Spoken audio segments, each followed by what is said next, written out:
मैं यही कहूँगा कि पालघर जिला पहले से लावारिस है और लावारिस जिले को कोई वाली रखा नहीं गया है ना। तर साहेबांनी फोनवरती सांगितलं, पण शेवटला ठेकेदार आणि कलेक्टर आपले जे बोडके साहेब आहेत यांचं काय साठलोट आहे का? पालघर के पाँच हुतात्मा गए थे, मेरी समझ के हुतात्मा थे उसमें। आज मैं छठा हो रहा हूँ, ये मुझे गर्व है। नमस्कार, मैं दुर्गेश पाठक और आप देख रहे हैं न्यूज़फुल। कल खबरों के माध्यम से हमने आपको बताया कैसे पालघर कलेक्टर ऑफिस के बाहर भूमिपुत्र संगठन के द्वारा मुंबई अहमदाबाद हाईवे की तरीके से खस्ता हालत हो चुकी है और वहां पर करोड़ों का टेंडर पास होने के बावजूद भी कामों की अवस्था कैसी है और कैसे जो चारोटी, चिल्लार और बोईसर, डाहनु, पालघर के वसई के जो नागरिक है जिन्हें मुंबई जाना है अकस्मात किसी काम के वश या मेडिकल इमरजेंसी के चलते, तो ऐसे में कैसे जो 2 घंटे का प्रवास है वो कैसे 8 घंटे, 6 घंटे और 10 घंटे में तब्दील हो गया है। इन्हीं तमाम विषयों को लेकर हमने संगठन जो कि लगातार उपोषण कर रही है, संगठन के अंदर जो लोग हैं, आज उनका अमरण उपोषण का 5वां दिन है। इसकी तस्वीरें खबरों के माध्यम से हमने आपको दिखाई थी। आज 5वां दिन होने के बावजूद भी प्रशासन की अब तक नींद नहीं खुली है। उपोषणकर्ताओं की हालत दिन प्रतिदिन पल दर पल खराब होती जा रही है। 2 दिन 3 दिन तक सिर्फ पानी पी के उपोषण किया, पानी भी त्याग कर दिया है। एक बार फिर से बात करेंगे यहाँ पर कि जो मांगे हैं उन मांगों को लेकर अब तक कितनी अमल बजावनी यहाँ पर हुई है या प्रशासन के तरफ से किन विषयों को यहाँ पर सुना गया है या प्रशासन के कितने अधिकारियों का यहाँ पर अब तक भेंट दी गई है। सवाल ऐसा है कि भूमिपुत्र संगठन के माध्यम से जो लगातार आंदोलन चल रहा है, आज 5वां दिन है, तो किस अधिकारियों के आपको आश्वासन मिला है, कितनों की यहाँ पर भेंट हुई है और क्या सिर्फ आप अपनी हालत खराब कर रहे हैं इस संगठन के माध्यम से उपोषण के लिए सामाजिक विषय को लेकर? पालघर जिला पहले से ही लावारिस है। मैं यही कहूँगा कि पालघर जिला पहले से लावारिस है और लावारिस जिले को कोई वाली रखा नहीं गया है, ना पालक मंत्री है, ना कलेक्टर है, ना और कोई नेता, ना पार्टियाँ। NH-48 ये नेशनल हाईवे जिसपे हजारों लोगों का अपघात हो रहा है, सैकड़ों लोग मर रहे हैं, मरने के बाद उनके परिवार सदमे में है, लेकिन शासन प्रशासन को कोई भी पड़ी नहीं है। आज हम देख रहे हैं कि इतने लोगों मरने के बाद ऐसी जो भूमिपुत्र संगठन ने जो आंदोलन छेड़ा, आज 5 दिन से ये आदमी आमरण अनशन पे बैठा है। 3 दिन तक तो अनशन था, अभी 2 दिन से निर्जल अनशन चालू है। लेकिन सिस्टम ने कसम खाई है कि 400 तो मारे हैं, एक मर गया तो क्या फर्क पड़ता है, इसको भी मार दो करके। तो ये मारने के लिए उन्होंने पक्का डिसाइड किया है कि कोई फर्क पड़ता नहीं है हमें, ऐसा उन्होंने ठान लिया है कि मारे बगैर हम छोड़ेंगे नहीं, ऐसा करके उन्होंने निर्णय लिया है। 400 हाय रस्ते पे मारे, एक तंबू में मर जाए, कोई फरक नाही पडत आहे, ऐसा उन्होंने निर्णय लिया है। काय बोलणार, आपण उपोषणाला बसले आहे सध्या, आज 5वा दिवस आहे। पहिला पाणी तरी प्यायचं, पाणी पण सोडलं आहे, अजून काय प्रशासनाने भेट दिली किंवा काही मागणी संबोधन केलंय? विषय असा आहे की प्रत्येक वेळेस सामान्य माणसाला न्याय मागण्यासाठी उपोषणाची गरज आहे का? आज 5 दिवस झाले मयूर ठाकूर हे उपोषणावर बसलेले आहेत। आमचा पहिला प्रश्न आहे की उपोषणावर बसण्याची वेळ कोणामुळे येते? ही वेळ येते प्रशासकीय अधिकाऱ्यांमुळे।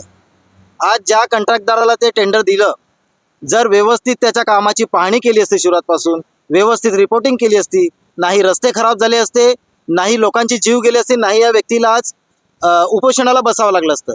म्हणजे या सर्व गोष्टीचे जिम्मेदार ते सर्व अधिकारी आहेत जे त्या रस्त्याशी जोडलेले आहेत। आणि विषय असा आहे की टोल कशासाठी घेतलं जाते? टोल ही यंत्रणा का आली की सर्वसामान्य चांगले रस्ते मिळावे आणि त्यातून जो पैसा निर्माण होणार ते टोल वसुली करणार। परंतु रस्ते एवढे खराब आहेत, अक्षरशः लोकांचे जीव जायला लागल्यात आणि टोलवाले काय थांबायला लागलेले आहेत, नाही मिळत।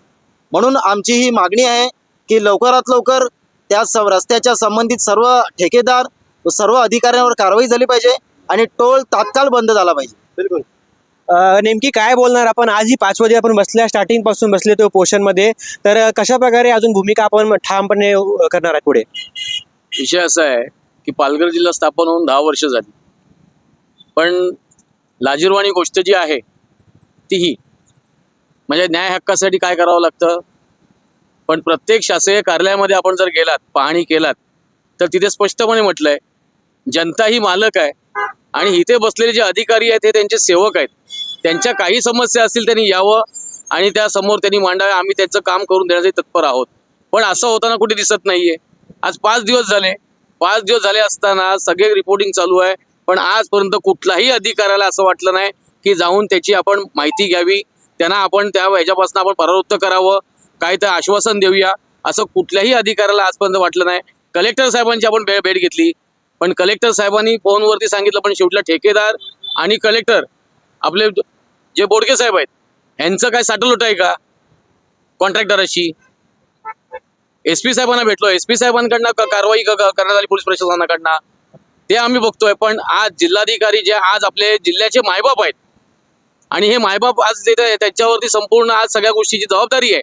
मग एखाद्या सर्वसामान्य व्यक्तीला जर स्वतःचा जीव गमवावा लागत असेल आणि जीव गमवून जर तिथे जर म्हणजे आज जाग येणार असेल शासनाला आणि प्रशासनाला, तर चांगली गोष्ट आहे. आज इथे काल पालकमंत्री आले, आमदार खासदार आले, मंत्री आले, पुढारी आले, पण कोणालाही वाटलं नाही की इथे आज कलेक्टर जिल्हाधिकाऱ्याच्या गेटच्या बाहेर आज इथे आमरण उपोषण चालू आहे, तिथे एक सदिच्छा भेट देऊया. पण एकच आमदार निघाले, बोईसर विधानसभेचे राजेश पाटील. त्यांचं आम्ही स्वागत करतो, कारण का त्यांना आभार मी मानतो की त्यांनी एक दखल घेतली आणि त्यांनी सांगितलं जे काय असेल त्यांनी कलेक्टरांना फोनही लावला. परंतु इतर आमदार जे आहेत, हे हा जो व्यक्ती जो आज इथे आमरण उपोषण करतो, हा लोकांच्या जीवाशी जे काही खेळ चाललेत, जी काही जीवितहानी चालली त्यांना न्याय देण्यासाठी करतोय. मग जर जे नोकर आहेत ते मालक होत असतील आणि मालक जर नोकर होत असतील, यासारखी लाजिरवाणी कुठलीच गोष्ट नाहीये. हीच फक्त शोकांतिका आहे आणि हे कुठेतरी बदल व्हावं. म्हणजे आज गुजरात पॅटर्न जो आहे हा राबवला जातो का, हा मला पहिला प्रश्न पडत नाही. कारण गुजरातमध्ये आवाज उठवला जात नाही, कारण त्याला एकतर गायब केलं जातं किंवा त्याला कुठे ना कुठे नस्ताभूत केलं जातं.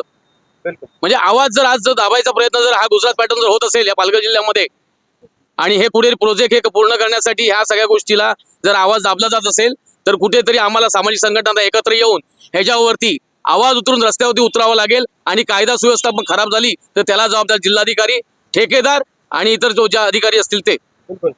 आपकी तबीयत कुछ सुधार हुआ कि नहीं? आप सब बैठे हुए, आप लेटे हुए हैं, कुछ तकलीफ आपको ज्यादा बढ़ गई है? कल से ज़्यादा तकलीफ हो रही है, अच्छा, थक जैसा गया ऊपर। तो क्या लगता है आप लोगों के समस्या के लिए यहाँ पर आवाज उठाने के लिए अपनी हालत खराब कर रहे हैं, तो कब तक आपका संकल्प आपका ऐसे ही ठाम रहने वाला है? पालघर के पाँच हुतात्मा गए थे, मेरी समझ के हुतात्मा थे उसमें। आज मैं छठा हो रहा हूँ, ये मुझे गर्व है। बिल्कुल, आप लोग महिलाओं का भी तो सहभाग है। किस तरीके से क्या लगता है आपको कि जो इतना बड़ा मुंबई अहमदाबाद हाईवे है, यहाँ पर इतना बड़ा बिजनेस पॉइंट है, यहाँ पर, यहाँ से एक फाइनेंशियल कैपिटल बोलते हैं इसको, तो यहाँ पर आज सड़क की अवस्था इतनी खराब है, तो किसकी जिम्मेदारी बनती है इसके लिए? ये यहाँ के लोग, पालघर के लोग अंधे हो गए। जो यहाँ की जनता को भी समझना चाहिए कि आज यहाँ पर इतने खड्डे हैं, रोड पे एक्सीडेंट हो रहे, क्यों हो रहे, इसका जिम्मेदार कौन है? और हमने कलेक्टर साहब को अभी खुद फोन किया, हमें जैसा पता चला, हम जैसे जैसे न्यूज़ देख रहे, मैं एकता सामाजिक संस्था की मैं अध्यक्ष हूँ, जैसे हमें पता चला, हम महिला लोग आए यहाँ पर, देखे उस बच्चे की, उनकी हालत देखी, हमें भी बहुत बुरा लगा। ये चीज़ को हम सब जो मिलकर आज इन लोगों ने आवाज़ उठाई, उसमें हम सब महिला भी शामिल है। उनको न्याय मिलना चाहिए। और जो ये खड्डे हैं, यहाँ की नगर पालिका बोलो आप, यहाँ के जो लोग हैं, और जो ये भूमिपुत्र जो संगठन है, इन्होंने जो आवाज़ उठाई, हम सब उनके साथ खड़े। ये जल्द से जल्द इनके पर कार्रवाई होनी चाहिए। आज मेरे ख्याल से 5 दिन हो चुके हैं इनको यहाँ पर। मैं यही कहूँगी कि न्याय मिलना चाहिए। बिल्कुल।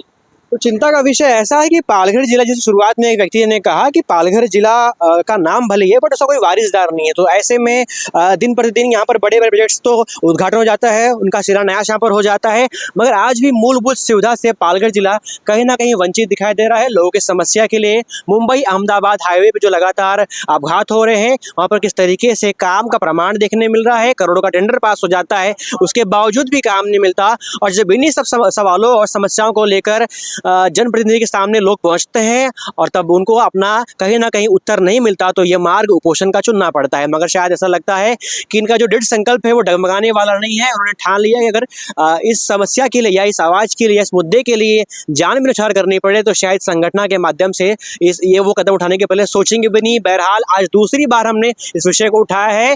मुंबई अहमदाबाद हाईवे के बारे में लगातार आप देखते होंगे, वहाँ पर आप ट्रैवल करते होंगे। इस समस्या के बारे में क्या आपकी प्रतिक्रिया कमेंट बॉक्स में लिख के बताइए। इस खबरों को लोगों तक शेयर करिए और देखते रहिए न्यूज़फुल।